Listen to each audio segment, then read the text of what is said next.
Hello everyone, welcome to my YouTube channel keep learning with Divya. आज मैं बहुत time के बाद आप लोगों से वीडियो शेयर कर रही हूँ। मैं आउट ऑफ स्टेशन थी, बिज़ी थी, फैमिली में एंगेज थी, बट आप लोगों के कमेंट्स के मैंने रिप्लाई किए हैं। तो थोड़ा सा जो हमारा स्टडी का जो PYQ की सीरीज़ चल रही है वो काफ़ी डिले हो गई है। तो आज का मेरा जो टॉपिक है ये 10 मार्क्स में क्वेश्चन आया है हमारा। Discuss the symptom, etiology and the treatment of the generalize anxiety disorder. Very important question repeat हुआ है, तो अगर आप ये क्वेश्चन पूरा अच्छे से करोगे तो अगर 6 मार्क्स के लिए भी आता है तो भी आप इसको लिख पाओगे। तो चलो अब मैं आपको इसका ना एक ओवरव्यू देती हूँ।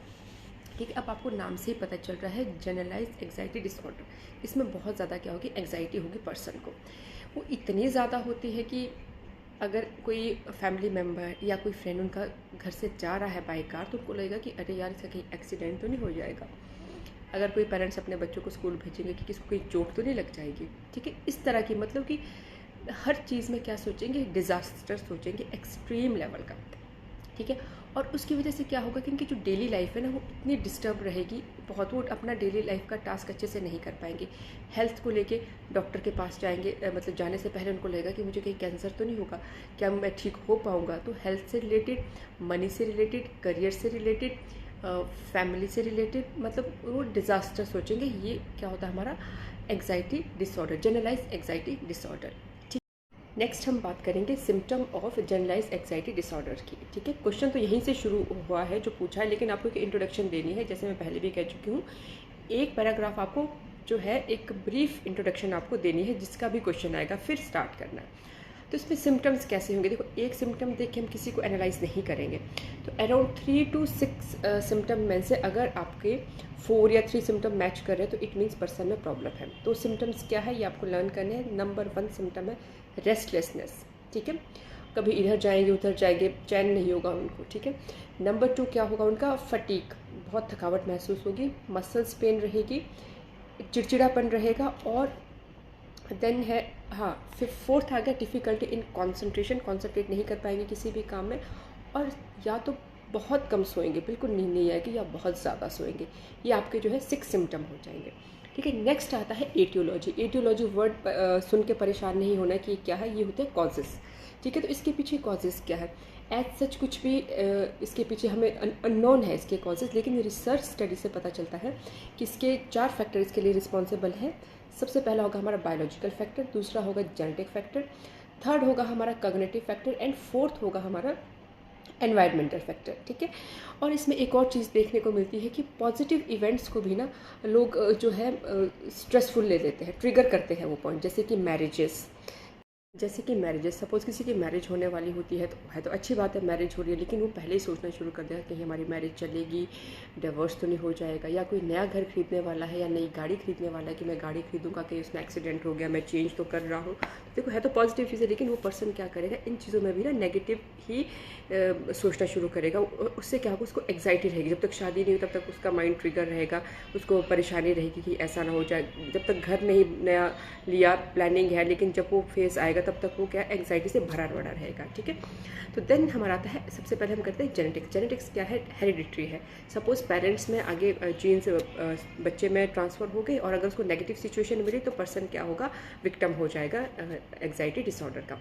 देन आता है हमारे पास ब्रेन केमिस्ट्री। सपोज़ करो अगर हमारे न्यूरोट्रांसमीटर ठीक से काम नहीं कर रहे हैं, हमारे केमिकल्स ठीक से रिलीज़ नहीं हो रहे हैं, पर्सन क्या होगा, मेंटली इमोशनली बहुत ज़्यादा वीक हो जाएगा और उससे वो एंग्जाइटी में रहेगा। हमारे ब्रेन में डीप इनसाइड एक एमिगडाला नाम से एक पार्ट होता है जो कि पुराने से पुराने इमोशंस को भी स्टोर करके रखता है, और बाई चांस पुराने सिचुएशन कभी लाइफ में आ जाए तो वही इमोशंस क्या है, फिर से दोबारा बाहर आने लग जाते हैं और वो बहुत ज़्यादा एंग्जाइटी क्रिएट करते हैं। ठीक है, देन आता है हमारा एनवायरमेंटल फैक्टर। वेरी कॉमन, किसने कोई एक्सीडेंट देखा है, सेपरेशन देखा है, डिवोर्स देखा है, या अपने पेरेंट्स का सेपरेशन या बच्चों का सेपरेशन देखा है। ये एनवायरमेंटल फैक्टर भी हमारे जो डे टू डे लाइफ में और हमारे जो है एंग्जाइटी डिसऑर्डर को और बढ़ाता है।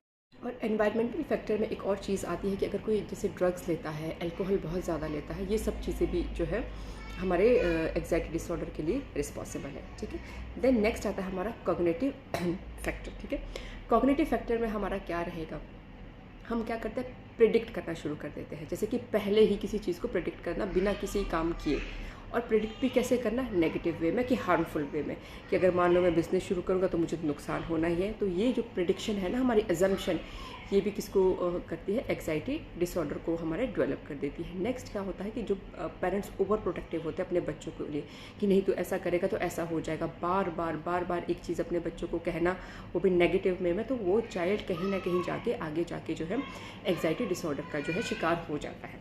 ठीक है, क्योंकि उसके माइंड में है कि पेरेंट्स ने बोला है, बार बार रोका है, तो ये सब चीज़ें जो है हमारे हो जाएंगे फैक्टर्स और कॉजेज़। नेक्स्ट क्या आ जाता है, नेक्स्ट आ जाता है हमारा ट्रीटमेंट। तो अब आपने देखो हर स्टेप बाय स्टेप हमने क्वेश्चन के आंसर किए हैं, तो आई होप यहाँ तक आप लोगों को क्लियर हो गया होगा कि एग्जाइटी, जनरलाइज्ड एग्जाइटी डिसऑर्डर क्या होता है, क्या उसके सिम्टम्स होते हैं और क्या उसके जो है कॉजेज़ होते हैं। तो ये आपको टिप्स पे आने चाहिए। बाकी जो है फॉर्मल लिखना कैसे है, कितना लिखना है, क्योंकि 10 मार्क्स में रिपीट हुआ है, वो उसके लिए मैं आपको जो है एक नेक्स्ट वीडियो बना के भेजूंगी। तो पहले आपको क्लैरिटी होनी चाहिए कॉन्सेप्ट की। ठीक है, तो चलिए अब हम करते हैं ट्रीटमेंट्स। जिसमें ट्रीटमेंट बहुत ज़्यादा नहीं है, सिर्फ 2 चीज़ें हैं। एक तो है मेडिकेशन, इसके लिए एक पर्टिकुलर मेडिसिन यूज़ होती है, उसका नाम है बेंजोडाइजेपिन्स। ये थोड़ा सा एग्जाइटी और स्ट्रेस को जो है रिलीव करे, इसका नाम आपने जो है लर्न कर देना है। ठीक है, तो हम ये करते हैं।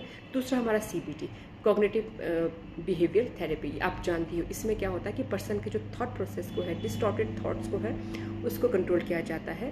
थोड़ी मेडिटेशन कराई जाती है, डीप ब्रीदिंग, मतलब इस तरह से उनको जो डिज़ास्टर की तरफ उनका माइंड जाता है, नेगेटिव थिंकिंग होती है, उसको जो है कुछ सेटिंग्स लेके उनके थॉट प्रोसेस को, नेगेटिव थॉट प्रोसेस को जो है कंट्रोल किया जाता है। ये 2 इसके क्या है ट्रीटमेंट है। और मैंने आप लोगों को पहले भी कहा है कि 2-3 ट्रीटमेंट आपका टिप्स पे कर लेना है, क्योंकि साइकोलॉजी में ट्रीटमेंट यही है और कुछ नहीं है। आप एग्ज़ाम जब आएगा ना, बाई चांस आप किसी के आपने लर्न भी नहीं किए हुए, CBT तो आपने सब में डालना ही डालना है। ठीक है, बाकी आप दूसरा कर सकते हो, जैसे कि फैमिली थेरेपी, वो जो मैंने पहले भी कहा है।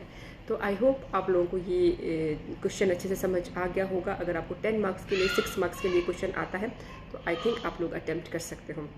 और थोड़ा सा नॉइस हो रहा है मेरे वीडियो में, क्योंकि मेरा छोटा बेटा है, प्ले कर रहा है, तो इसमें मैं कोई हेल्प कर नहीं सकती। तो नेक्स्ट जल्दी ही मिलते हैं नेक्स्ट वीडियो के साथ। तो thanks for watching and supporting my channel, और थैंक यू। जल्दी लेके आती हूँ new informative video. Thank you.